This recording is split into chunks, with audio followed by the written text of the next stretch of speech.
તાલુકા કે જિલ્લાની.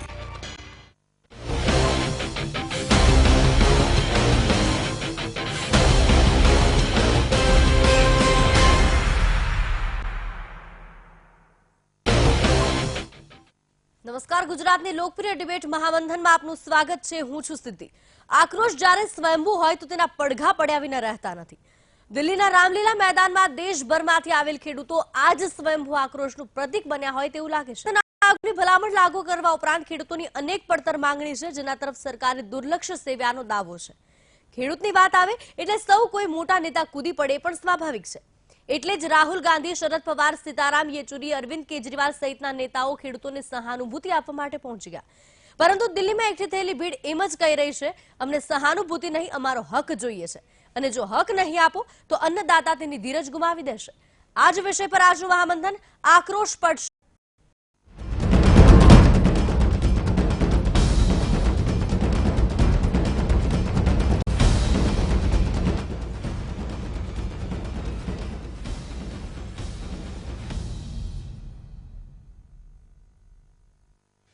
દિલ્હીનું રામલીલા મેદાન અનેક ઐતિહાસિક આંદોલનનું સાક્ષી બની ચૂક્યું છે. વધુ એક ક્રાંતિનું કુરુક્ષેત્ર બન્યું છે. સમગ્ર ભારતમાં કૃષિ સમસ્યાથી પીડાતા ખેડૂતો અને ખેત મજૂરોએ દિલ્હી કૂચ કરી અને સરકારની ઊંઘ ઉડાડી છે. સંસદનો ઘેરાવ કરવા આવી પહોંચેલા આંદોલનકારી ધરતીપુત્રોની માંગ છે કે ખેડૂતોના દેવા માફ કરવામાં આવે અને ખેડૂતોને પૂરતા ભાવ આપવામાં આવે. આ ઉપરાંત દેશની વર્તમાન કૃષિ સમસ્યાના સમાધાન માટે સંસદમાં વિશેષ સત્ર બોલાવવામાં આવે. 3 અઠવાડિયાના સત્રમાં ખેડૂતની સમસ્યા અંગે ચર્ચા કરી સ્વામીનાથન કમિટીની ભલામણ લાગુ કરવામાં આવે. તો ખેડૂતોની આ માંગને વાચા આપવા દિલ્હી પહોંચેલ ખેડૂતોને સાથ આપવા દિલ્હીના મુખ્યમંત્રી અરવિંદ કેજરીવાલથી લઈ કોંગ્રેસ અધ્યક્ષ રાહુલ ગાંધી પણ પહોંચ્યા અને સરકારને બરાબર.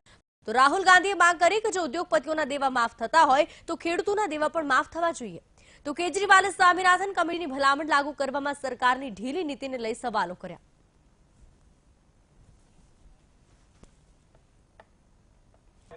हम यहाँ सिर्फ न्याय की बात कर रहे हैं. अगर 15 लोगों का 3.5 लाख करोड़ रुपए कर्जा माफ किया जा सकता है तो हिंदुस्तान के करोड़ों किसानों का कर्जा माफ किया जाएगा.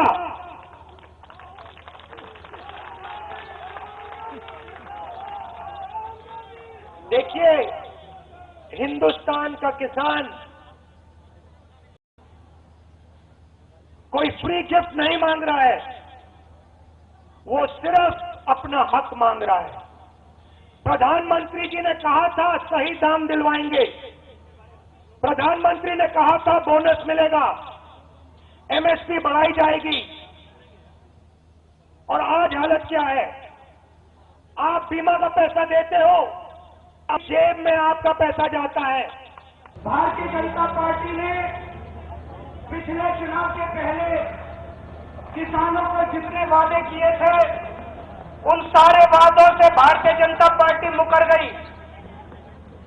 सबसे बड़ा वादा इनका था कि स्वामीनाथन रिपोर्ट लागू करेंगे, किसानों को 100 रुपए पे 50 रुपए मुनाफा देंगे. अगर 100 रुपए लागत आती है तो उसकी 150 रुपए कीमत होगी, 50 रुपए मुनाफा देंगे. कहा था कि नहीं कहा था नरेंद्र मोदी जी ने? पूरे देश भर के अंदर घूम घूम के कहा था उन्होंने. दोस्तों, दुख की बात यह है कि अब सुप्रीम कोर्ट में भाजपा की केंद्र सरकार ने एफिडेविट दायर किया है, हलफनामा दिया है, वचन पत्र दिया है कोर्ट में, सुप्रीम कोर्ट में, कि हम स्वामीनाथन आयोग लागू नहीं कर सकते. इससे बड़ा धोखा नहीं हो सकता. कोई सरकार इतना खुलेआम धोखा नहीं दे सकती. તો એક તરફ મોંઘવારી વધતી જાય છે, જીવન નિર્વાહ માટેના ખર્ચ સતત વધતા જાય છે અને બીજી તરફ ખેડૂતોને પોતાની જે ખેત પેદાશો છે તેના યોગ્ય ભાવ નથી મળતા. ખેડૂતોની પરિસ્થિતિ દર્શક મિત્રો ન ઘરના ન ગાંઠના એવી થઈ ગઈ છે. ખાસ કરી વાત કરવામાં આવે તો પોતાનો પાક જેને બાળકની જેમ ઉછેર્યો હોય, જેને રાત દિવસ એક કરીને જે પાક જેમણે ઉગાડ્યો હોય તેની જ્યારે યોગ્ય કિંમત ન મળે ત્યારે ખેડૂતોની મનોસ્થિતિ એનો વિચાર કરવો પણ અઘરો છે. માત્ર રાજકીય રીતે ન જોઈએ ને એક માણસાઈની દ્રષ્ટિએ પણ જોઈએ તો આજે જે દ્રશ્યો રામલીલા મેદાનથી જંતર મંતરથી સામે આવ્યા, જે ખેડૂતોએ આત્મહત્યા કરી છે પોતાનો પાક ન મળવાને લઈ. એમની પત્નીઓ એમના ફોટા સાથે, એ જે વિધવા છે એ રસ્તા પર ઉતરી હતી. ત્યારે એમ થાય કે 20 વર્ષમાં, હું તમને કહું છેલ્લા જે 20 વર્ષ ત્યારથી જોવામાં આવે તો એમાં 3 લાખ ખેડૂતોએ આત્મહત્યા કરી છે. હવે એ 3 લાખ પરિવારોનું શું? એ પરિવારોનું કોણ? આ બાબતો પર સરકાર ક્યારે વિચાર કરશે? જે ખેડૂત, જે અન્નદાતા છે, જે દેશને ચલાવે છે, એને જ્યારે મરવાનો વારો આવે ત્યારે કોણ? આ સમગ્ર બાબતો પર કરીશું ચર્ચા. મારી સાથે 4 મહેમાનો છે. ખેડૂત અગ્રણી બળવંતસિંહ પટેરિયા જોડાયેલા છે, હિતેન્દ્ર પટેલ ભારતીય જનતા પાર્ટીથી જોડાયા છે, હિમાંશુ પટેલ કોંગ્રેસથી અને એમબી ધોરાજીયા જેવો નિવૃત્ત અધિકારી તેઓ વડોદરાથી જોડાયેલા છે. સૌથી પહેલા બળવંતસિંહ, જે પ્રમાણે વાત કરી, ખેડૂતોની સમસ્યા અનેક છે. અનેક કહું કે ભાઈ આ દેશમાં કૃષિ પ્રધાન દેશ ભલે આપણે કહેતા હોય, પણ ભારતમાં જેટલી સમસ્યા ખેડૂતોને છે એટલી અત્યારે કોઈને નથી. ક્યાં સુધી ખેડૂતો સહન કરશે? સીધું વિશ્વમાં જે ખેડૂતોની અને ખેતીની સ્થિતિ છે એની તુલનામાં ભારતની સરખામણી કરી શકાય એમ નથી. કારણ કે ભારતમાં આઝાદી મળ્યા પછી આજ સુધી દેશની કોઈ પણ સરકાર કોઈ પણ ખૂણામાં, કોઈ પણ રાજ્યમાં હોય અને કોઈ પણ સરકાર હોય, કૃષિ ક્ષેત્રને લઈને ચોક્કસ નીતિઓ આજ સુધી બની નથી. ભારતીય જનતા પાર્ટી પાસે વિશેષ અપેક્ષાઓ ખેડૂતો એટલા માટે રાખી રહ્યા છે કારણ કે જે વાયદાઓ કરવામાં આવ્યા હતા 2014માં એ પ્રચંડ રીતે ખેડૂતોને આકર્ષી અને કૃષિલક્ષી વાયદાઓ કરવામાં આવ્યા હતા. એમાં જે સરકાર નબળી પડી રહી છે એને લઈને છેલ્લા 4 વર્ષમાં જે પ્રચંડ વિરોધ ઉઠી રહ્યો છે. ખરેખર તો ખેડૂતોની સમસ્યાઓ આ દેશમાં આઝાદી પછી સતત ચાલી રહી છે, એટલે એને કોઈ નકારી ન શકાય.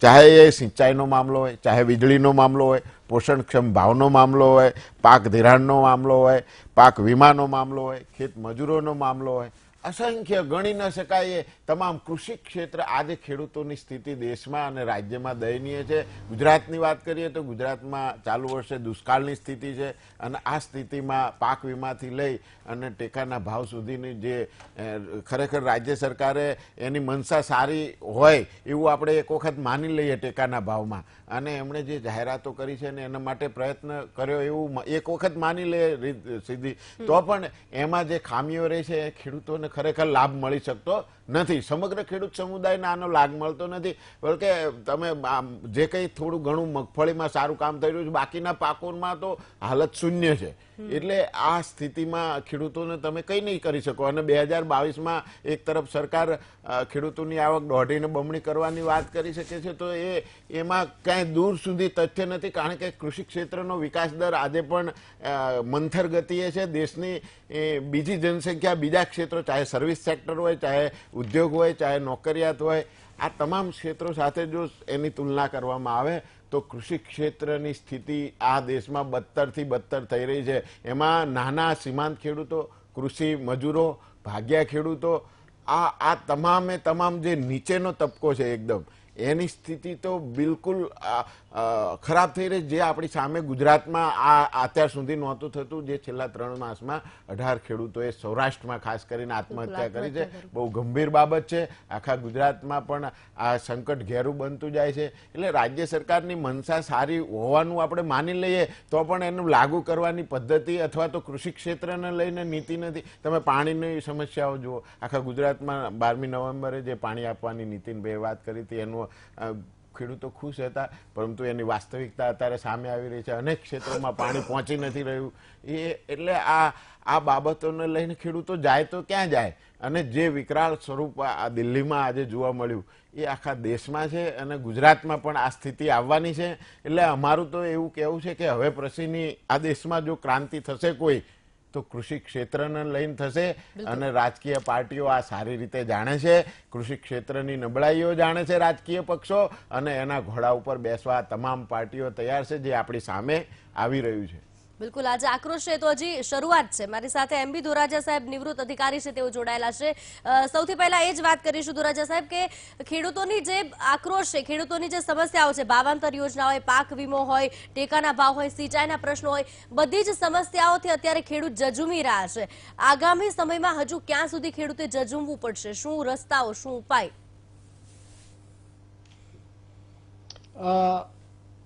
આપણે ત્યાં આ જે બધા ખેડૂતોના જે પ્રશ્નો છે એ પ્રશ્નોને આપણે નિકાલ નહીં કરીએ ત્યાં સુધી હંમેશા એ ઝઝુમતા રહેવાના છે.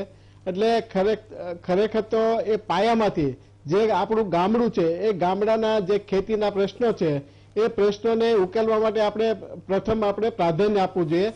જે ગામડાની અંદર ખાસ કરીને આપણે વીજળી છે, ઉપરાંત પિયતની વ્યવસ્થા છે, આ અને તેમજ જે આપણે ખાસ કરીને અત્યારે જે અત્યારે ઉત્પાદન થાય છે તે ઉત્પાદનની વેચાણ વ્યવસ્થાની પણ આપણે પૂરેપૂરી આપણે વ્યવસ્થા કરવી પડે છે. ખાસ કરીને જ્યાં સુધી આપણે પાકનું આયોજન ગામડા લેવલેથી નહીં થાય ત્યાં સુધી આ બધા પ્રશ્નો ઉપસ્થિત રહેવાના છે. કારણ કે જેટલું ઉત્પાદન થશે એ ઉત્પાદનને ક્યારે આવશે અને એના નિકાલ માટે પણ વ્યવસ્થા આપણે કરવી જોઈએ, અને જેથી કરી એમને ભાવ પણ મળી રહે. અત્યારે ખાસ કરીને આપણે જોઈએ છીએ કે સૌરાષ્ટ્રની અંદર મગફળીનો મુખ્ય પાક છે, તો એ મગફળીનો મુખ્ય પાક હોવાને નાતે માર્કેટની અંદર એક સાથે બધી મગફળી આવે ત્યારે ભાવ એના ઘટી જતા હોય છે. તો સરકારે ટેકાના ભાવ જાહેર કર્યા તો એ દરેક ખેડૂતોને ટેકાના ભાવ મળતા નથી, અને સાથે સાથે જે આપણે ગામડા લેવલે જે ઉદ્યોગો આપણે જોઈએ તો એ ઉદ્યોગો પણ અત્યારે પાયમાલ થતા જાય છે. એ ઉદ્યોગોને ચાલુ રાખવા માટે ખાસ કરીને આપણી જે તેલ મિલો છે એ મિલો ચાલુ રહે તે એના માટે પણ પ્રયત્ન કરવો જોઈએ કે તેલ મિલોના શું પ્રશ્ન છે એ ઉકેલાય, તે જેથી કરી ખેડૂતોને ભાવ મળી શકે. આજે ગામડા લેવલે જે ઓઇલ નાના જે ઘાણી છે એ ઘાણીઓને પણ પ્રોત્સાહન આપવું જોઈએ. ખાસ કરીને એ લોકોને જે તેલનો નિકાલ થાય અને જે ગ્રામ્ય લેવલે જે તેલ જે સિટીમાં પહોંચાડવું અને શહેરમાં પહોંચાડવાનું હોય તો એમને પણ ખાસ એને પ્રોત્સાહન આપવું જોઈએ કે જેથી કરી એ ખેડૂતોને પૂરતા ભાવ એ મળી શકે. એટલે ખાસ કરીને આ બધા પ્રશ્નો અત્યારે ઉકેલવાની એ જરૂર છે. જ્યાં સુધી ગામડાના એ પ્રશ્નો નહીં ઉકેલાય ત્યાં સુધી દરેકના ગામડાના છે, તાલુકાના છે, જિલ્લાના છે એ ખેડૂતો ભેગા થઈ અને પોતપોતાનું આંદોલન કરતા રહેશે અને આ સરકાર ઉપર એ દબાણ એ વધી જશે. એટલે ખરેખર તો આ જે પિયતના પ્રશ્નો છે તો પિયતના પ્રશ્નો માટે અત્યારે ટપક સિંચાઈ છે તો ટપક સિંચાઈની ખાસ જરૂર છે. તો જેટલું વધારે પ્રોત્સાહન અપાય એના માટે ખાસ કરીને આપણે ટપક સિંચાઈ છે, લાઇટ છે એના માટે પ્રયત્ન કરવો જોઈએ. લાઇટમાં જોઈએ તો વીજળી છે તો એ દિવસના અપાતીથી રાત્રિના અપાય છે, અને તો એ રાત્રિના વીજળી અપાતી હોવાના કારણે ઘણી મુશ્કેલી પડતી હોય છે અને પાણીનો પણ વ્યય થતો હોય. તો આ વીજળીને આપણે જો દિવસે આપવામાં આવે અને એના માટે વૈકલ્પિક વ્યવસ્થા કરવામાં આવે.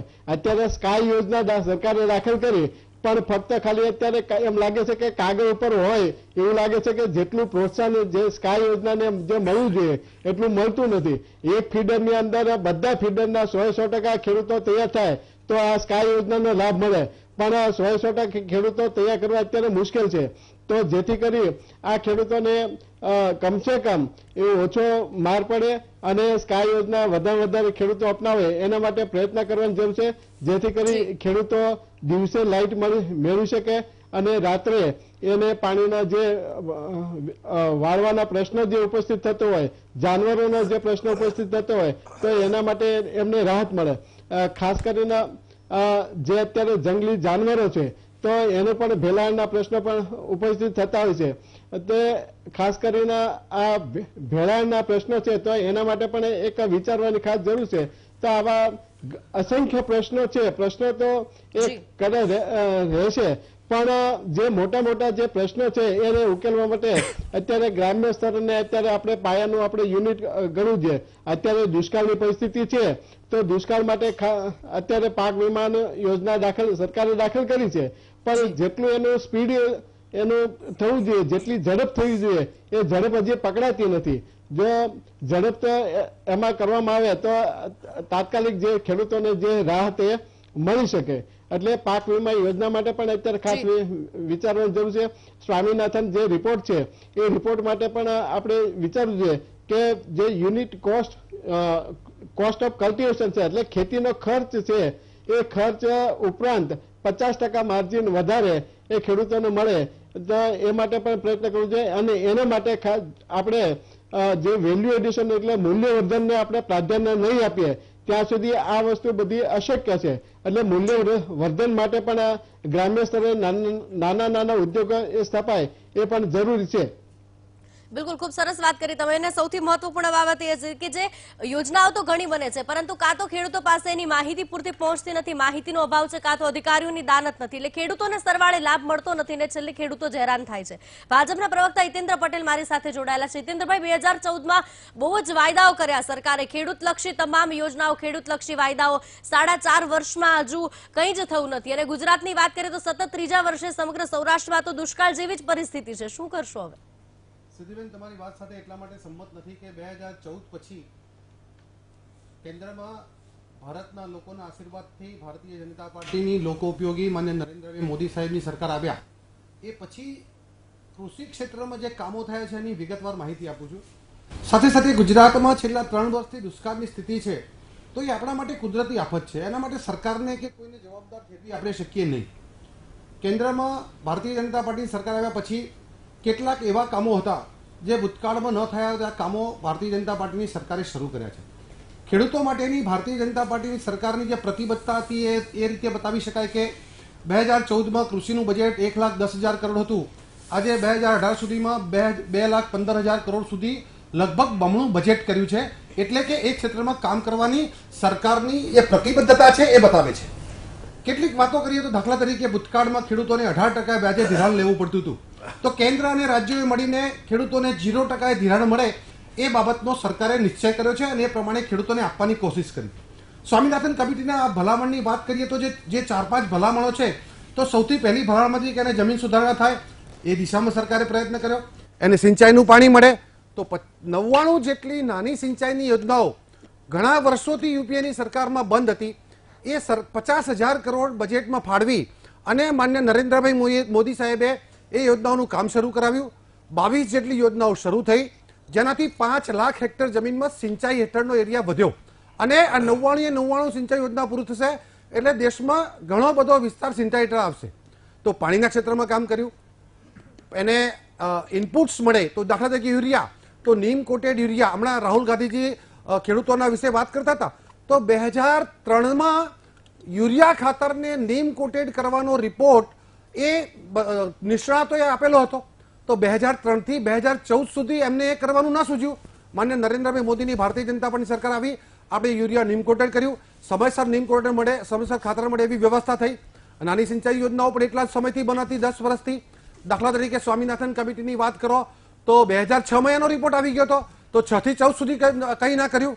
એ સિવાય પણ ડ્રીપ ઇરિગેશનની વાત કરીએ તો પાણી ઓછું છે, તો જે ઉપલબ્ધ પાણી છે એનાથી વધારે ખેતી થઈ શકે, સિંચાઈ હેઠળ વધારે વિસ્તાર લાવી શકાય. તો ગુજરાતનો એમનો અનુભવ હતો કે ડ્રીપ ઇરિગેશનથી જે ઉપલબ્ધ પાણી છે એ ડ્રીપમાં કે સ્પ્રિંકલરમાં વાપરવામાં આવે તો 3 ગણી સિંચાઈ થાય છે. આજે ગુજરાત દેશમાં ડ્રીપ ઇરિગેશનમાં નંબર 1 છે. 17 લાખ હેક્ટરમાં સિંચાઈ ડ્રીપ અને સ્પ્રિંકલરથી કરી રહ્યા છે. તો એમનો એ જ અનુભવ દેશમાં લાગુ કરવાનો કોશિશ કરી. આજે દેશમાં 100 લાખ હેક્ટરમાં ડ્રીપ ઇરિગેશન અને સ્પ્રિંકલર ઇરિગેશન થઈ રહ્યું છે. તો એને બમણું કરવા માટે 5 વર્ષમાં 200 લાખ હેક્ટરમાં ડ્રીપ કરવા માટે કેન્દ્રની સરકારે 50,000 કરોડ રૂપિયા ફાળવી અને આખો એ પ્રોજેક્ટ આપ્યો છે. પ્રતિ વર્ષ 20 લાખ હેક્ટર જમીનમાં ડ્રીપ અને સ્પ્રિંકલર ઇરિગેશનથી જે વ્યવસ્થા કરી છે. તમે ખેડૂતોને ભાવ મળે એની પણ સ્વામિનાથન કમિટીમાં વાત હતી. તો હમણાં તાજેતરમાં સરકારે એમએસપીને 1.5 ગણી કરી છે. ખેડૂતોને એની પડતરના 1.5 ગણા ભાવ મળે એ પણ એમએસપી ડિક્લેર કરી છે. ભૂતકાળમાં પણ એમએસપી ડિક્લેર થતી હતી. બરાબર, હમણાં કોંગ્રેસના પ્રવક્તા કહે છે કે અમે પણ આ ભાવ આપતા હતા કપાસનું, પણ આંકડા એવું કહે છે કે છેલ્લા વર્ષે છેલ્લા દિવસે એમએસપી ડિક્લેર કરવાની, પણ ખરીદી કેટલા કરોડની કરી અથવા કેટલા મેટ્રિક ટન કરી એના આંકડા આપતા નતા.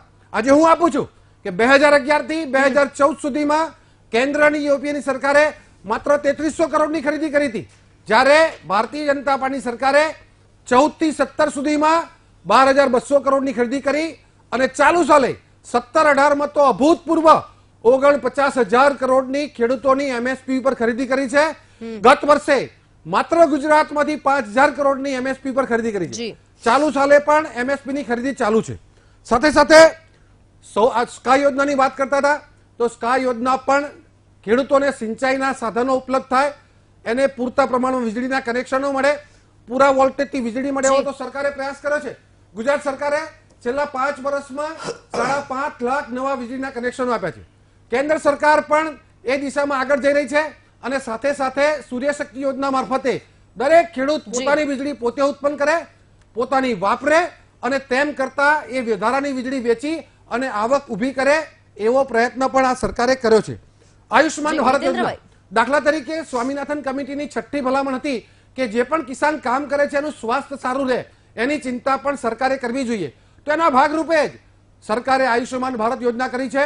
આ વિશ્વની સૌથી મોટી યોજના છે કે દેશના 11,000 ફેમિલી એટલે લગભગ યોજના વિશે વાત કરવાથી આંકડા આપવાથી ખેડૂતોને કોઈ ફાયદો નથી થવાનો. સ્વામિનાથન કમિટીની ભલામણ છે દેશના ખેડૂતોનું આયુષ્ય સારું રહે, એનું સ્વાસ્થ્ય સારું રહે અને એને પોષણક્ષમ આહાર મળે.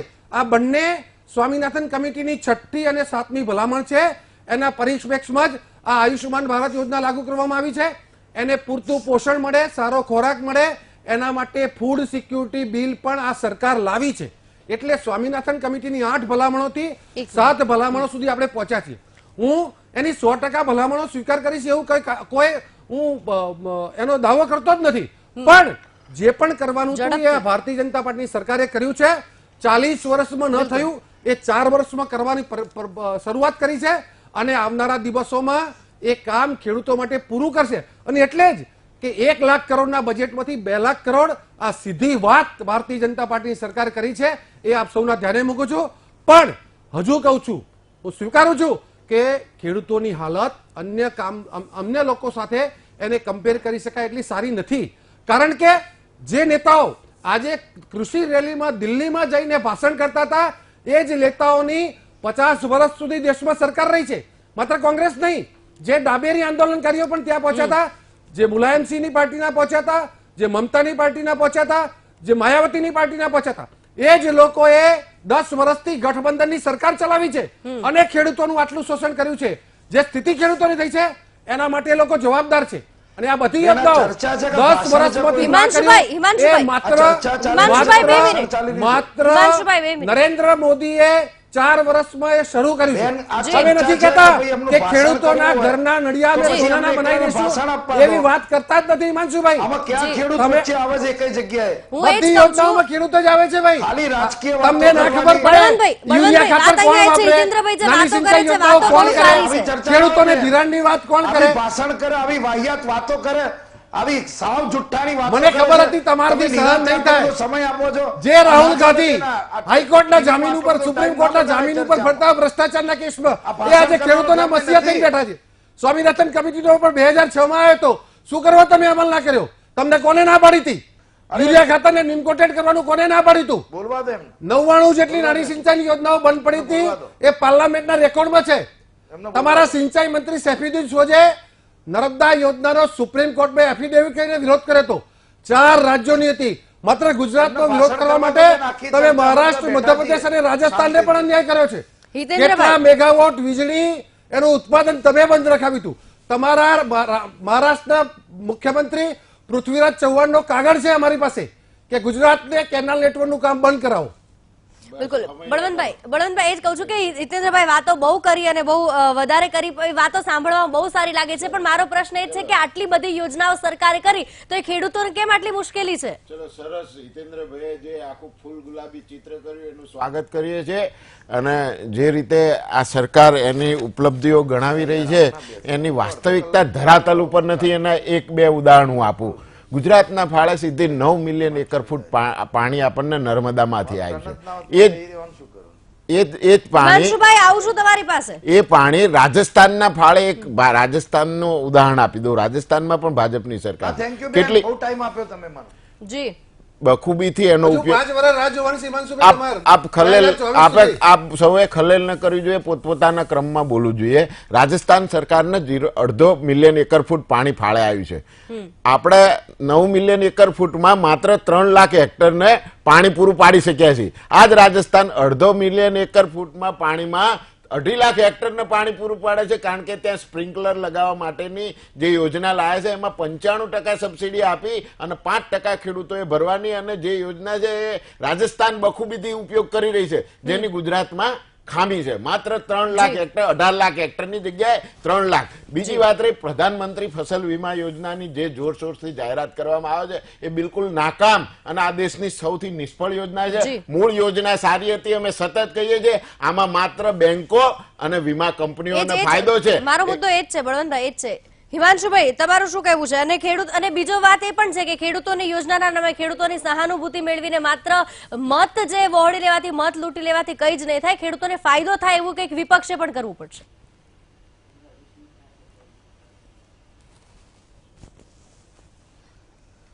બેન, વિપક્ષની વાત તમે કરો છો, બહુ સારી વાત છે, તમે લોકશાહીનું માધ્યમ છો. પણ જ્યારે શાસક ગાંડો થઈ જાય અને જુઠ્ઠો થઈ જાય અને શાસક પોતાની જવાબદારી ભૂલી જાય અને ત્યારે વિપક્ષ જ શાસક બનતો હોય છે. ક્યાંક અમે પણ ભૂતકાળમાં ભૂલ કરી, એના જ લીધે એ લોકો બેઠા છે. અને ભાઈ હિતેન્દ્રભાઈએ ખૂબ લાંબુ ભાષણ કર્યું. મારે એમને 2-3 વસ્તુ કહેવી છે કે તમે કીધું ખેડૂતોની આવક વધી. સાહેબ, ગુજરાતના ખેડૂતોની મગફળી જે ડોક્ટર મનમોહનસિંહ 18,700 કરોડ રૂપિયાની આવક થતી હતી, તમારા સાહેબના શાસનમાં 10,000 કરોડ થઈ. તમે કીધું અમારા મંત્રીશ્રી આ ખોટું કર્યું હતું, તો તમારા સાહેબને કોને ફાંસી ચડાવી દે ભાઈ? તમે આમાં ખેડૂતો વચ્ચે ના લાવશો. જ્યાં કોંગ્રેસે ભૂલ કરી હોય, કોંગ્રેસના નેતા જવાબદાર હોય, એને ફાંસી ચડાવી દો. પણ તમે કોંગ્રેસ સપનામાં કરી અને તમે શું કર્યું? પહેલા તો ખેડૂતના ભૂંડ અને રોજનો ત્રાસ હતો, અત્યારે તમારો ભાજપ વાળાનો ત્રાસ વધ્યો છે. તમે બટાકાના બારદાનના પૈસા ના મળે એવી સબસિડી આપી, તમે કપાસના ટેકાના ભાવ ક્યાં ખાઈ ગયા, મગફળીમાં ઢેફા નાખ્યા, શરમ નથી આવતી તમને? તમે મરચા બાળી કાઢ્યા. તમારા કૃષિ મંત્રી એમ કે છે કેન્દ્રના, શરમ નહીં આવતી? કા ખેડૂતો આંદોલન કરે છે, ફોટા પડાવવા માટે કરે છે? ખેડૂતો ફોટા પડાવવા માટે આંદોલન કરે છે. 1700 કરોડ રૂપિયા ગુજરાતના ખેડૂતે પ્રીમિયમ ભર્યું પાક વીમા માટે, તમારી પ્રાઇવેટ કંપનીઓ ખાઈ ગઈ. અને આજે ખેડૂતને, ગુજરાતના ખેડૂતને 10% એટલે 170 કરોડ પણ એને પ્રીમિયમ નથી મળતું. શરમ નહીં આવતું? રીસર્વેની નાટક કર્યું તમે. 2.5 વર્ષ ખેડૂતોને ગુજરાતના બાનમાં રાખ્યા. અને ભાવાંતરની વાત આવે છે ત્યારે તમારા કૃષિ મંત્રી એમ કે છે અમે તૈયાર નથી. ખેડૂતોના દેવાની નાબૂદની વાત આવે છે ત્યારે કોંગ્રેસની પંજાબને કર્ણાટકની સરકાર સપનામાં આવે છે કે ત્યાં દેવા માફ કરો, અમે કરી દીધા. તમારી યુપીમાં સરકારે દેવા કર્યા માફ, તો ગુજરાતમાં તમારે શું તકલીફ પડે છે? આખું જમીન વિકાસ નિગમ કહી ગયા તમે. મોસ્ટ ભ્રષ્ટાચારી પાર્ટી અને સરકાર છે તમારી. ખેડૂતના પૈસા ખાઈ ગયા. 40% તમે બોલતા એકબીજા પણ ધારાસભ્ય જવાના છે જેલમાં. 50 જેટલી ફરિયાદો થઈ છે. તમે બોલો તમને શરમ આવી જોઈએ. હિતેન્દ્રભાઈ, પહેલા એમને સાંભળી લઈએ. અહીંયા વ્યક્તિગત આક્ષેપો કરવાનો કોઈ અર્થ નથી. તમે બોલતો ત્યારે નતો બોલતો. તમે બોલતો ત્યારે નતો બોલતો. સાંભળવાની ટેવ પાડો. આખું ગુજરાત જોઈ રહ્યું. રેકોર્ડિંગ જોઈ લો. હું બોલતો તો તમે નતા બોલતા ને? રેકોર્ડિંગ જોઈ લો ભાઈ. ખાતરમાં ભાવ વધારો જીકી દીધો. 3 હું બોલતો તો નતા બોલતા, તમે રેકોર્ડિંગ જોઈ લેજો. અરે હિમાંશુભાઈ વચ્ચે ના બોલે એવું ઘટના બને ખરી? હિમાંશુભાઈ, શિક્ષણનું આરોગ્યનું ફાંસી ચડાવી દેવું પડે. શરમ હિતેન્દ્રભાઈ, વ્યક્તિગત આક્ષેપો નહીં કરી. નું તમે જે કામ રોકી રાખ્યું એ તમારું પાપ છે. તમે ડેમનું કામ કેટલા વર્ષ રોકી રાખ્યું? તમને શરમ આપવી જોઈએ. ખેડૂતો મગફળી 4 રાજ્યોને પાણી અને વીજળીને તમે રોકી રાખ્યા. ગ્રીન હાઉસ, તમારી યોજનાઓ, તમારું ગ્રીન હાઉસ તપાસ કરી લો. ગુજરાતના કેટલા ખેડૂતોને એના 7/12માં તમે એમને દેવાદાર બનાવી દીધા. તમારી આ શબ્દો વાપરો છો ને બધા, એ શબ્દોમાં તો ગુજરાતનો ખેડૂત દેવાદાર થઈ ગયો. અને એટલા તમારી સામે રોડ ઉપર છે. અને ક્યાં એક કામ કર્યું એ ખેડૂતને લગતું? ક્યાં યોજના સીધી ખેડૂતના ઘરમાં એને લાભ થયો હોય? તમે બહુ કર્યા હતા એટલે આટલા 44 થઈ ગયા. તમે કરો કે તમારી સરકારે 25 વર્ષથી સરકારમાં એટલા માટે નથી, તમે ખેડૂતો માટે ખૂબ કામ કર્યું હતું. તમે યોજનાઓની જાહેરાતો કરો છો. અરે ભાઈ, કર્યું છે એટલે તો 50 વર્ષ છે. તમારે 4.5 વર્ષમાં કસુવાવડ જેવી પરિસ્થિતિ આવી છે. તમને એવું લાગે છે તો ચૂંટણીમાં ખબર પડશે. આ પરિણામ આવશે 4 રાજ્યોના એટલે ખબર પડશે. 4.5 વર્ષ થયા ભાઈ. 50 વર્ષ ગૌરવ. પેલો ઉમેદવાર તો ડિક્લેર કરો, જસદણનો ઉમેદવાર તો ડિક્લેર કરો. આખી ગુજરાત કોંગ્રેસ ને રાષ્ટ્રીય કોંગ્રેસ લાગી છે. એક ઉમેદવાર ડિક્લેર નથી કરતા, તમે ભાજપને સલાહ આપવા નીકળ્યા છો. મનસુભાઈ, ફાંસી ચડાવી દે. અરે ભાઈ ફાંસી લાયા ક્યાંથી? તમને દેશની જનતા ફાંસીએ ચડાવી દીધા, 44 તો કરી દીધા તમારા. હું વિનંતી કરું તમને 25 વર્ષથી ગુજરાતની જનતા ફાંસીએ ચડાયેલા છે ને ભાઈ. 50 વર્ષમાં તો એને ફાંસી ચડાવો. તમે 4.5 વર્ષ ગુજરાતની જનતાએ તમે 4.5 વર્ષમાં શું કર્યું મનસુભાઈ? ગુજરાતના ખેડૂતો માટે, દેશના ખેડૂતો તમને માટે? શરમ આવવી જોઈએ. એની વાત પેલું કરો. શરમ આવે છે, અને એમ કહેતા કોંગ્રેસે શરમ આવવી ખોટું જોઈએ. કર્યું હોય તો સત્તામાં બેઠા છો, જે કરવું એ કરી લો. ખાલી ભાષણ કરો છો. હિમાંશુભાઈ, ટીવીના કેમેરા આગળ આવીને હિતેન્દ્રભાઈ, હિમાંશુભાઈ, આ બંનેને અટકાવવા માંગુ છું. કરવાનું છે. આટલી બધી આત્મહત્યા કરે છે, આટલા ખેડૂતો દવા પી જાય છે. બિલકુલ સમજુ છું તમારી લાગણી અને આક્રોશ પણ સમજુ છું, અને એ જ અત્યારે ખૂબ જરૂરી છે. આપ ચારે મારી સાથે જોડાયેલા રહેજો. દર્શક મિત્રો, સવાલ અહીંયા એ જ છે કે ખેડૂતોનો આક્રોશ જે આજે જોવા મળ્યો છે, આજ બધા પ્રશ્નોને લઈને સરકાર ગમે તે હોય, ભાજપ હોય, કોંગ્રેસ હોય કે પછી અન્ય કોઈ પક્ષ, પરંતુ આખરે હેરાન થવાનો વારો ખેડૂતોને જ આવ્યો છે. ખેડૂતોના પ્રશ્નો ત્યાં ને ત્યાં જ ઉભા છે, અને માત્ર સરકાર અને વિપક્ષ એકબીજા પર આક્ષેપ પ્રત્યાક્ષેપ. આગળ ચર્ચા કરીશું ખેડૂતોના પ્રશ્નોની. ખેડૂતોને શું ફાયદો થઈ શકે, શું નિષ્કર્ષ થઈ શકે. રોકાઈ એક બ્રેક માટે.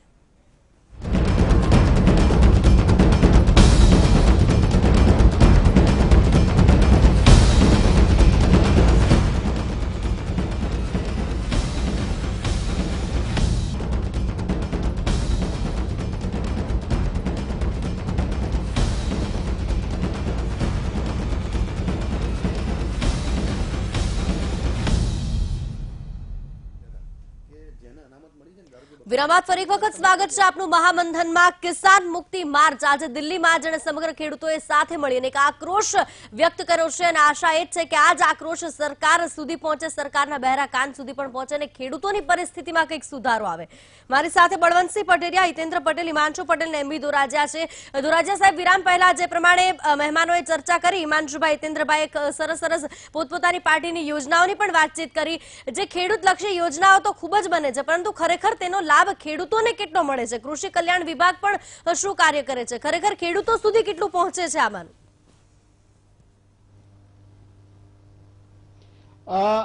યોજનાઓ બધી સારી છે, પણ યોજનાઓ ખેડૂતો સુધી પહોંચાડવા માટે ઘણા પ્રશ્નો છે. ખાસ કરીને અત્યારે પાક વીમા યોજના માટે આપણે જોઈએ તો પાક વીમા યોજના માટે કામગીરી કરવા માટે કાયમી સ્ટાફ હોવો જોઈએ. એ જે અત્યારે કાયમી સ્ટાફ નથી, અને બહારથી લાવીને બધું ટોટલ કોન્ટ્રાક્ટ પદ્ધતિથી કરાવીએ તો એ કોન્ટ્રાક્ટ પદ્ધતિ જે કામગીરી કરવાવાળા છે એ પણ બિનઅનુભવી છે, એટલે ઘણા પ્રશ્નો ઉપસ્થિત થવાના છે. એટલે આ કામગીરી કરવા માટે એક તો કાયમી સ્ટાફ આપણે ઉપલબ્ધ કરાવવો પડે. આ ઉપરાંત ખાસ કરીને આપણે લાઇટની આપણે વ્યવસ્થા જોઈએ તો કાયમી વીજળી કરવા માટે આપણે સ્કાય યોજના છે, તો સ્કાય યોજનાના અમલવારી માટે એ પણ ટોટલ અત્યારે ખેડૂતો અજાણ છે, બિલકુલ અજાણ છે. અને એના માટે ખાસ કરીને આપણે એ ખેડૂતો સુધી પહોંચવા માટે આ તંત્રને અત્યારે કામે લગાડવું પડે, અને જે એમાં મુશ્કેલીઓ છે તે મુશ્કેલીઓને દૂર કરવા માટે પણ આપણે પ્રયત્ન કરવો જોઈએ. પીએચ માટે ખાસ આપણે જોઈએ તો પીએચની સુવિધા માટે અત્યારે જેટલી ટપક પદ્ધતિની અત્યારે અરજીઓ મંજૂર નામંજૂર થતી હોય, અને પૂરતો બજેટ ન હોય તો પૂરતો બજેટ પણ અત્યારે એ આપણે ફાળવવું જોઈએ કે જેથી કરી એ તમામ ખેડૂતોને ન્યાય આપી શકાય. આ ઉપરાંત જે વિસ્તારની અંદર બિનપિયત વિસ્તાર છે, તો બિનપિયત વિસ્તારની અંદર કાયમી એની ખેડૂતોની આવક ઊભી કરવા માટે જે વિસ્તારના નાના ચેકડેમ છે એ ચેકડેમોને ઊંડા કરીએ, અને જે રાજાશાહી વખતના જેટલા આપણા જે તળાવો છે, ચેકડેમો છે, એનું અત્યારે કોઈ રિનોવેશન થયું નથી. તો આવા જે રિનોવેશનના કામગીરી પણ અત્યારે પ્રાયોરિટીમાં લઈ અને કામગીરી કરીએ તો પણ. બિલકુલ અવાજ તેમનો નથી પહોંચી રહ્યો દોરાજા સાહેબનો. હિમાંશુભાઈ, વિપક્ષ તરીકે હવે સરકારની જે વાતો પહોંચાડવાની છે સરકાર સુધીમાં સૌથી મોટો હાથ વિપક્ષનો છે. હિતેન્દ્રભાઈ પાસેથી હું જવાબ લઈશ, ઘણા બધા મારા સવાલ છે. પહેલા હિમાંશુભાઈ, વિપક્ષ હવે શું કરશે? દિલ્હીની વાત જવા દો, ગુજરાતના ખેડૂતો માટે શું કરશે?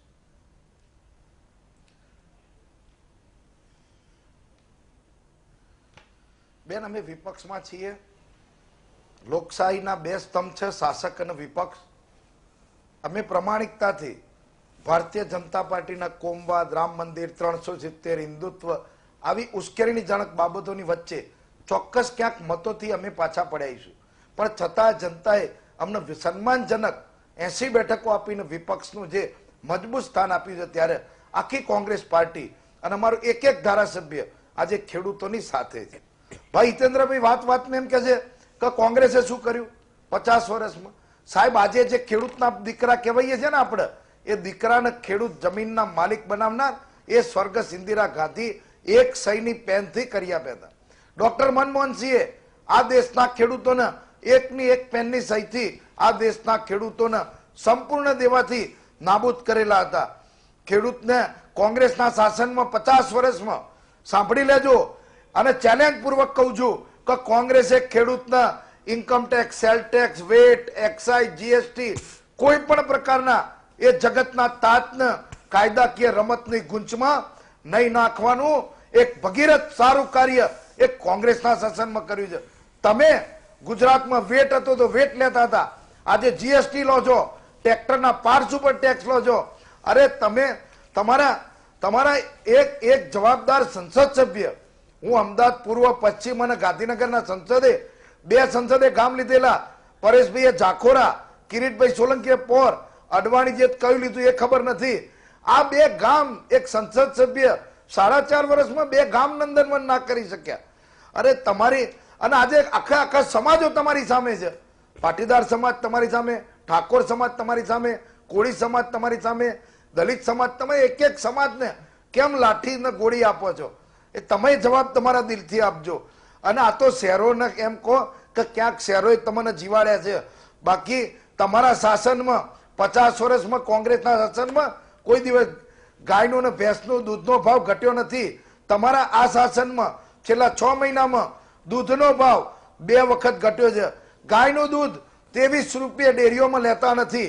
અને તમારા વાજપેયીજીના શાસનમાં ગાયોની વાત કરો છો, ગૌ માતા, 32 કરોડ દેવદેવતા, વાજપેયીજી એશિયાનું સૌથી મોટું કતલખાનું વાજપેયીજીએ મંજૂરી આપી કે જેમાં રોજ 1000 ગાયો રોજની કતલ થાય છે.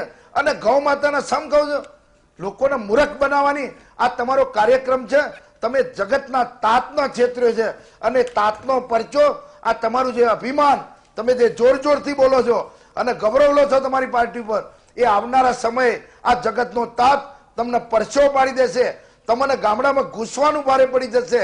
એટલે વિનંતી કરું છું કે તમને મત આપ્યા છે, તમે સત્તામાં છો, તમે ભાષણો ના કરજો, ખમૈયા કરો, અને આ જગતના તાતને ક્યાંક મદદરૂપ થાય એવું કલ્યાણકારી કામ કરો, એવી હું આ વી ટીવીના માધ્યમથી આપને વિનંતી કરું છું. હિમાંશુભાઈ, ખૂબ ખૂબ આભાર આપનો. થોડી ભૂલથી પણ તમે સારી વાત કરી છે કે ખેડૂતોને મદદરૂપ થજો.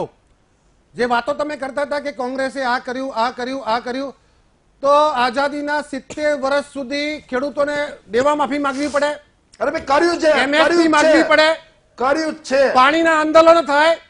આજે ગુજરાતની છોડો, દિલ્હીમાં ઉત્તર ભારતના આટલા બધા લોકો આંદોલન કરે, વારંવાર આંદોલન કરે, લાલ કિલ્લા ઉપર કૂચ થાય. આ બધું તમે ખૂબ સારું કર્યું હતું, તો આ બધી સ્થિતિ કેમ આવી? આટલા બધા અપઘાત કેમ થાય છે? ગુજરાતી ચેનલ છે. આ બેન હમણાં કહેતા હતા કે 20 વર્ષમાં લાલ કિલ્લા 20 વર્ષમાં 3 લાખ ખેડૂતોએ અપઘાત કર્યો. અમે તો હમણાં આવ્યા, 3 લાખ ખેડૂતોએ અપઘાત કેમ કર્યો એ તો કહો મને. તમે શું કરતા હતા? કેમ આજે પાણી માટે આંદોલન થાય છે? કેમ ભાવ માટે આંદોલન થાય છે? આ ખેડૂત જો સમૃદ્ધ થઈ ગયો હોત તો બાજરીનો ના માંગતો, એમએસપી ના માંગતો, એ ધિરાણ ના માંગતો. તમારા રાજ્યમાં તો ખેડૂતો સોનાના નળિયે, સોનાના હિંચકે ઝૂલતા હતા. આખું જમીન વિકાસ નિગમ થઈ ગયા. અરે તમારો ધારાસભ્ય એના માટે જેલમાં છે. કઈ શરમ કરો. તમે હમણાં શરમની વાત કરતા હતા. તમારો ધારાસભ્ય આ વિષય વિધાનસભામાં નહીં પૂછવા માટે 40 લાખ રૂપિયા રોકડા લઈને જેલમાં છે. ભાઈ થોડીક તો શરમ કરો. તમે હમણાં પાછી ફાંસીની વાત કરશો, અને તમે સામાજિક સમરસતાની વાતો કરો છો. તમારા મુખ્યમંત્રી, તમારા વડાપ્રધાન મનમોહનસિંહજી, તમે લઈ ગયા. તમારા મનમોહનસિંહજી એમ કહેતા હતા કે આ દેશના સંસાધનો ઉપર પહેલો જો કોઈનો અધિકાર હોય તો મુસ્લિમોનો છે. આવો વર્ગ વિગ્રહ તમે કરતા હતા. તમે રામ મંદિરની વાતો શું કરો છો? એક હિન્દુ તરીકે તમને રામ મંદિરનો વિરોધ કરવાનો, 370 નો વિરોધ કરતા શરમ આવવી જોઈએ તમને. જે પાર્ટીના નેતા, જે પાર્ટીના વડાપ્રધાન એમ કે કે આ દેશના તમે સંસાધનો 370 ઉપર ક્યાં વાત કરો છો? સૌથી પહેલો તમે અધિકાર 370 મુસ્લિમોનો છે. આયા. એ લોકોએ 370 હિન્દુસ્તાનમાં કરતા. રહેવાનો તમે 370 કે હિન્દુઓની વાત કરવાનો કોની સહેજ પણ ખુશીમાં અધિકાર લાયા? નથી. 370 તમારે પાકિસ્તાનમાં જઈને કોની વસવું જોઈએ. આ હિન્દુ અને સંસ્કૃતિનો શોખ છે. અમે તો એવી પાર્ટી આ છીએ 370 જેને હિતેન્દ્રભાઈ, પાકિસ્તાનમાં જતું પાણી પાકિસ્તાનમાં બિયાસનું જતું પાણી પણ રોકીને 370 કોના માટે પંજાબના બીજા પ્રાંતને વાત મળે, ખેડૂતોની થઈ રહી છે. કાશ્મીરના બીજા પ્રાંતને મળે અરે હિન્દુ એવું કામ કર્યું છે. હિમાંશુભાઈ, 70 હિતેન્દ્રભાઈ, વર્ષથી આ પાણી તમને દેખાતું નહોતું. ખોલો 70 વર્ષથી તમને આ પાણી દેખાતું નહોતું. તમે પાર્ટી ભારતીય જનતા પાર્ટી સરકારે હિમાંશુભાઈ, જમ્મુ કાશ્મીરમાં બંધ બાંધી અને ભારતનું પાણી ભારતમાં રહે, 377 પાકિસ્તાનમાં ન કરી. જાય એવો પ્રયાસ કર્યો છે અમે. બિલકુલ બિલકુલ 370 તમે કેવી સામાજિક સમરસતાની વાતો કરો છો?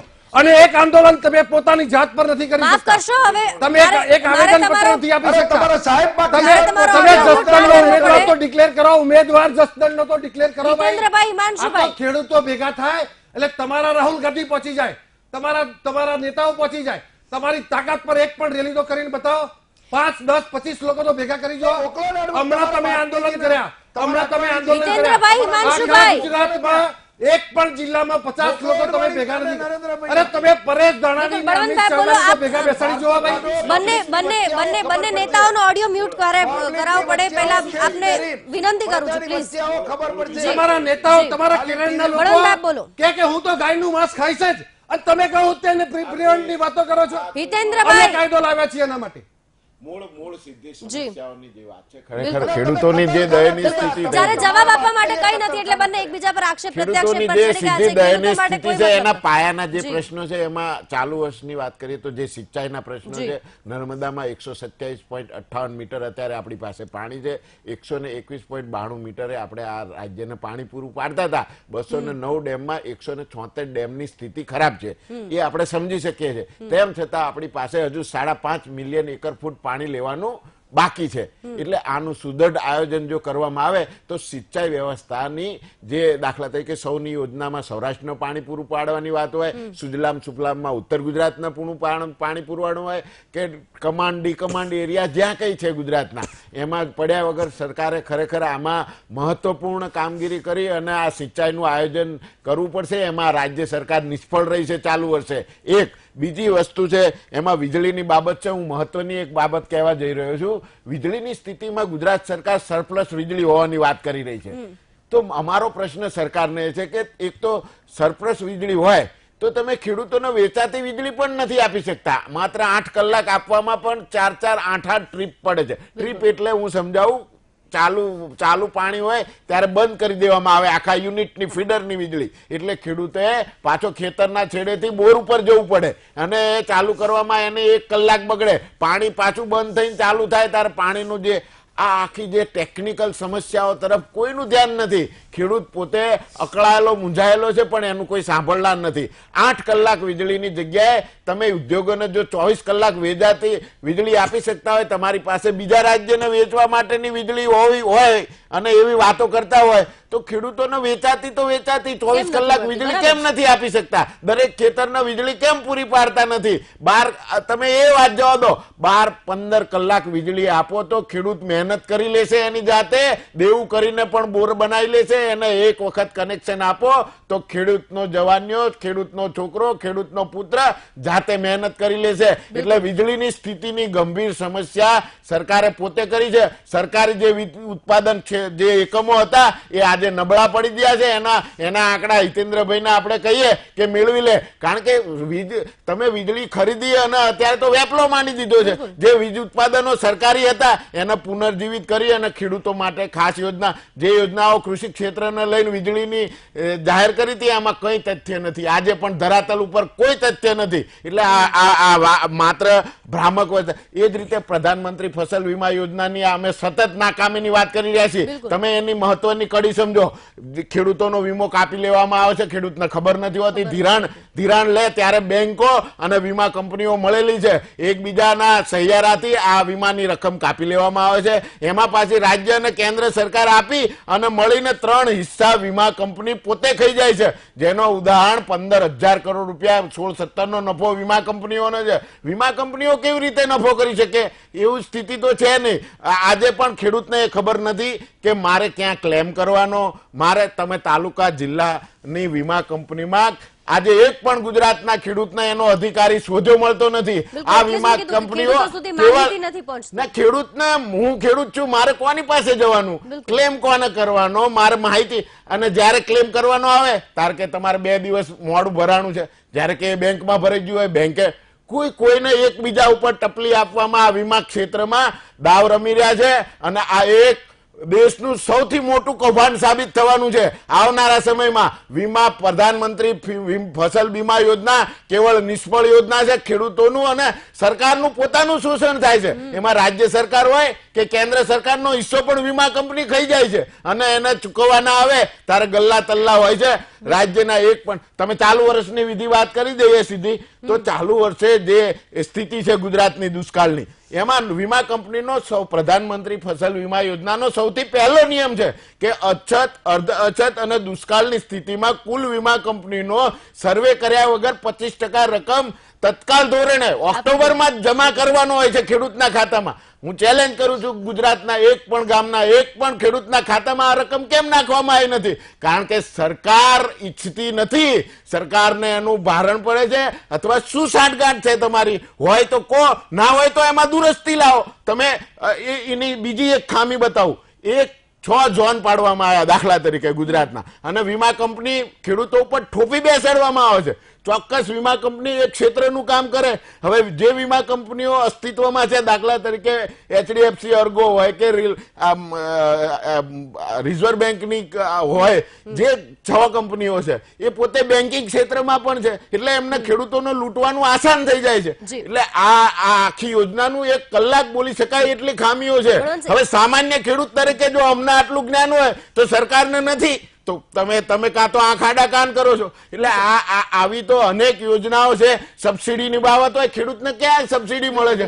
2.5 લાખ સબસિડીના દાવાઓને ઠુકરાઈ દેવામાં આવે છે. ચાહે ટ્રેક્ટરની હોય, ચાહે ખેતીના જે ઇક્વિપમેન્ટ હોય, એના ઉપર દાવાઓ ઠુકરાઈ દેવામાં આવે છે. 5-25 જણાને આપીને તમે એની સફળતા ન ગણાઈ શકો. એટલે કૃષિ ક્ષેત્રની, આખા ક્ષેત્રની જે નાકામીઓ છે એ મૂળ યોજનાઓની નાકામી છે.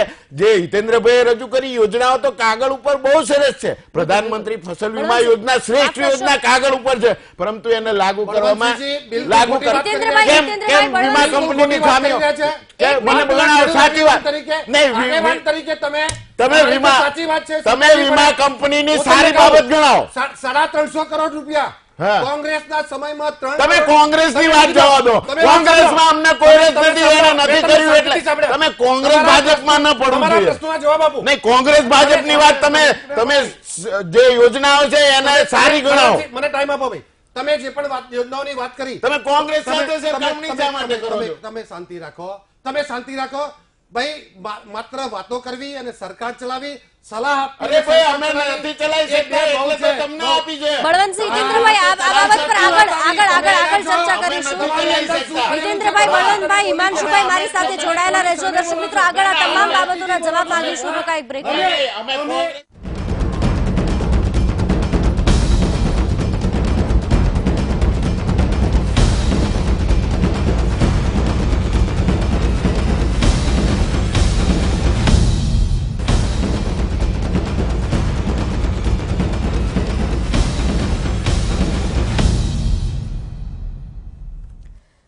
વિરામ ફરી વખત સ્વાગત છે આપનું. મારી સાથે બળવંતસિંહ પટેરિયા, હિતેન્દ્ર પટેલ અને હિમાંશુ પટેલ છે. ખૂબ જ ટૂંકમાં વિરામ પહેલા જે પ્રમાણે ચર્ચાઓ કરી બળવંતસિંહે અને જે યોજનાઓ વિશે વાત કરીએ, બંને વિશે ભાજપ કોંગ્રેસ બંને પાસેથી જવાબ લઈશું. સૌથી પહેલા આક્ષેપ તેમણે ભાજપ પર કર્યા છે, એટલે હિતેન્દ્રભાઈ આપના શું ખુલાસાઓ? ખૂબ જ ટૂંકમાં. સિદ્ધિબેન, જે વાત કરતા હતા બંને મિત્રો કે ભારતીય જનતા પાર્ટીની સરકારની યોજનાઓ તો સારી છે પણ પહોંચતી નથી, કાગળ ઉપર છે. અને ત્યારે મારે કહેવું છે, પહેલા હિમાંશુભાઈની વાતનો જવાબ આપું. એમને કહેતા હતા કે માન્ય મનમોહનસિંહે આખા દેશના ખેડૂતોનું તમામ દેવું માફ કરી દીધું. મારે એમને કહેવું પડે અને એમને શરમ આવી જોઈએ ખોટી વાત કરતા કે એ વખતે દેશમાં ખેડૂતોનું દેવું 12 લાખ કરોડ હતું અને એમાંથી માત્ર 70,000 કરોડ માફ કરતા. નંબર 1. નંબર 2, ટ્રેક્ટરની અને જીએસટીની વાત કરતા હતા. એમની અજ્ઞાનતા એટલી છે કે જીએસટીનો કાયદો માન્ય મનમોહનસિંહજી પણ લાવ્યા હતા, પણ એ અમલમાં નહોતા મૂકી શક્યા. નરેન્દ્ર મોદીની છાતી 56ની હતી અને એટલે એમણે અમલમાં મૂક્યો. બાકી યોજના તમારી જ હતી ભાઈ. નંબર 3, ટ્રેક્ટરની વાત કરતા હતા. 3 કરોડ તમે આપતા હતા, આજે 350 કરોડ સબસિડી બળવંતસિંહજી ટ્રેક્ટર અને ટ્રેક્ટરના સાધનોમાં ભારતીય જનતા પાર્ટી આપી ચૂકી છે અને હજુ જરૂર પડે તો બીજા 100 કરોડનું પ્રાવધાન આજે જ મુખ્યમંત્રીએ બેઠકમાં કરી છે. ત્રીજું, જ્યારે ડ્રીપ ઇરિગેશન અને સ્પ્રિંકલર ઇરિગેશનની વાત કરતા હતા, રાજસ્થાનની વાત કરતા હતા, ખૂબ સારી વાત છે, હું આવકારું છું, પણ પહેલા 40% સબસિડી હતી. બળવંતસિંહજી તમે કબૂલ કરશો કે ભારતીય જનતા પાર્ટી સરકારે 70% અને 85% ના 85% તમારી ભૂલ થાય છે. તમારી ભૂલ થાય છે. તમારી ભૂલ થાય છે બીજી વખત માટે. એ બીજી વખત માટે એક ખેડૂતને આપી હોય તો બીજા ખેડૂતને લાભ મળે, નાના ખેડૂતને લાભ મળે. એટલે જેને પહેલી વાર લીધી છે ને એને બીજી વાર નવા ખેડૂતને તો અને 750 કરોડ સબસિડી આપી છે. 81,000 અરજીઓનો નિકાલ કર્યો છે. બિલકુલ હિતેન્દ્રભાઈ, આભાર. હિમાંશુભાઈ, છેલ્લી 30 સેકન્ડ આ આક્ષેપનો જવાબની સાથે સાથે વિપક્ષ હવે શું અને બીજી વિપક્ષની સૌથી મોટી જવાબદારી એ પણ છે કે સરકારની યોજના નથી પહોંચતી તો એ ખેડૂતો સુધી પહોંચાડે. એ ભાજપની કોઈ સીધી તમે જે વાતો કરો છો એવો કોઈ હિતેન્દ્રભાઈ, અભ્યાસ કરી છે. તમારે કોંગ્રેસ પાર્ટીને ભરવું હોય તો ભરે અને ખેડૂત 45% કરી, હિતેન્દ્રભાઈનો ઓડિયો 12% GST લો છો મફતનો. અને તમે જે એની હું તમને ચર્ચા કરવા પડકાર આપું છું કે જે ખેડૂતોનું દેવું હતું એ ડોક્ટર મનમોહનસિંહે જે એમપીએ થયેલું હતું એ તમામ દેવું તમે સાંભળવાની ટેવ રાખો. તમે રેકોર્ડ તપાસીને લો. લખી જે કમલમથી આપે છે એ વાંચી ના દેશો અને 4 વર્ષે જમા આપ્યું, ખેડૂતોને 40,000 કરોડ વ્યાજ ભરવું પડ્યું. આ વાત હું નહોતો કરતો, પણ તમારી અભ્યાસ ફરી ચડી જાય છે. ખેડૂતોને 4 વર્ષે બળવંતસિંહજી જમા મળ્યા હતા અને ત્યાં સુધીમાં 39,000 કરોડ તો વ્યાજ થઈ ગયું હતું. માત્ર 30,000 કરોડનો જ ફાયદો થયો હતો. ગપ્પા નહીં મારો, ગપ્પા 12 લાખ માફ કરશો, ઝઘડાઓથી મારો જનતાનો બધાનો સમય બગડી રહ્યો છે. માફ કરશો. હજુ જમા નહીં મળ્યો. આ બંનેનો આભાર. બંનેનો ઓડિયો મ્યુટ કરશો. અને કર્ણાટકમાં બળવંતસિંહ, છેલ્લી 30 સેકન્ડ ખૂબ જ ઝડપથી. આ બધી જ આપી છે ભાઈ. હિતેન્દ્રભાઈ, આ બધી જ બાબતો વચ્ચે ગુજરાતમાં જે ખેડૂતોની સ્થિતિ છે અને જે રીતે ખેડૂતો રોડ ઉપર આવ્યા છે અને વિપક્ષની જે ભૂમિકા હોવી જોઈએ એમાં કોંગ્રેસ પણ નિષ્ફળ ગઈ છે. અમને કહેતા શરમ લાગે છે, પરંતુ જે ભૂમિકા વિપક્ષમાં ભારતીય જનતા પાર્ટી નિભાવતી હતી એમાં કોંગ્રેસ નિષ્ફળ ગઈ છે. ખેડૂતો ધરાતલ ઉપર એકલા લડી રહ્યા છે, વિપક્ષ અમારી સાથે નથી. અને જો હોય તો ખરેખર આ લડતમાં એમણે જોડાવું જોઈએ. ધારાસભામાં આનું સ્પેશિયલ સત્ર જેમ કેન્દ્રમાં માંગણી કરી છે એ રીતે અમે પણ કરીએ છીએ કે ખેડૂતો માટે સ્પેશિયલ સત્ર બોલાવવું જોઈએ અને કોંગ્રેસે ખેડૂતોની માંગણીઓ વિધાનસભાના પટલ ઉપર લઈ જવી જોઈએ. અને આ તમામ સમસ્યાઓ અમે ટીવીમાં રોડ ઉપર ગાવાથી આનો નિકાલ આવવાનો નથી. આની સમસ્યાનો નિકાલ વિધાનસભામાં છે, જે જવાબદારી વિપક્ષની છે, કોંગ્રેસની છે. આ ધરાતલના પ્રશ્નોને સંસદમાં વિધાનસભામાં લઈ જવામાં આવે અને તમામ વિસ્તારના પ્રશ્નોને ઝીણવટથી ઉપાડી અને આ સરકારને સુધી પહોંચાડવાની જવાબદારી છે કોંગ્રેસની, જેમાં નિષ્ફળ કોંગ્રેસ જઈ રહી છે. અને મારા આપના માધ્યમથી કોંગ્રેસને વિનંતી છે કે આ જવાબદારી લેવી જોઈએ અને ધરાતલ ઉપર ઉતરવું જોઈએ કોંગ્રેસે મજબૂતાઈથી. બળવંતસિંહ, હિતેન્દ્રભાઈ, હિમાંશુભાઈ, માફ કરશો, અમારી પાસે સમયનો અભાવ છે. આપ ત્રણે આવ્યા, ચર્ચા કરી તે બદલ ખૂબ ખૂબ આભાર. તો દર્શક મિત્રો, અમારો પણ પ્રયાસ એ છે કે ખેડૂતો તો ખાસ કરીને ખેડૂતોની જે માંગણીઓ છે તેને સરકાર તો લક્ષમાં લે, સાથે સાથે વિપક્ષ પણ હવે માત્ર ને માત્ર મત ખાટવાને બદલે ખેડૂતોની પડખે ઉભી રહે, ખેડૂતોને તેમનો હક મળે તે પ્રમાણેનું કોઈ પગલું ભરે. ને ખાસ કરી ખેડૂતોને પણ મારે કહેવું છે કે તમે દેશ બનાવો છો, તમે અન્નદાતા છો. ખેડૂતો એક થાય તો તમામ સમસ્યાનો અંત આવી શકે છે. આજે જે આક્રોશ જોવા મળ્યો છે તે આક્રોશ આમ જ રહે, કારણ કે ખેડૂતો સરકાર બનાવી પણ શકે છે, સરકાર હટાવી પણ શકે છે. તમે બધા એક થઈને હવે લડત કરો. નાસીપાસ થવાની જરૂર નથી, સરકાર સામે લડવાની જરૂર છે. તો તમામ પ્રશ્નોનો ઉકેલ આવશે. મહામંથનમાં અત્યારે બસ આટલું. જોતા રહો VTV ન્યૂઝ. આગળ